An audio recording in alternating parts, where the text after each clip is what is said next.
మీకు తోలుబొమ్మల కథలంటే ఇష్టమా? లేకపోతే ఇప్పుడు యూట్యూబ్‌లో వచ్చే మనిషి రూపంలో ఉండే బొమ్మల్లా నటించే కథలంటే ఇష్టమా అనేది కామెంట్ చేయండి.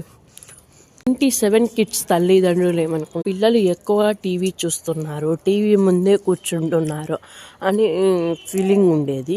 ఇప్పుడున్న జనరేషన్ ఎక్కువగా ఫోనే చూస్తున్నారు అని అంటూ ఉంటారు కదా. వచ్చే ఫ్యూచర్ జనరేషన్ ఏం చూస్తారు, జనరేషన్ ఏం చూస్తారు అంటారు? మీకు ఏమన్నా ఐడియా ఉంటే కామెంట్ చేయండి. ఇప్పుడున్న జనరేషన్ ఏమో ఎక్కువగా ఫోనే చూస్తూ ఉన్నారు అని బాధపడుతూ ఉన్నారు తల్లిదండ్రులు. అవునంటారా, కాదంటారా? జనరేషన్ మారుతుంది కానీ టీవీ కానీ ఫోన్ కానీ వదిలిపెట్టడం లేదు. ఫ్యూచర్ జనరేషన్ ఎక్కువగా ఏది చూస్తారు అంటారు? విషయం చెప్పాలి అంటే అది బొమ్మ రూపంలోనే చెప్తూ ఉంటే ఎక్కువగా చూస్తారని నా ఫీలింగ్.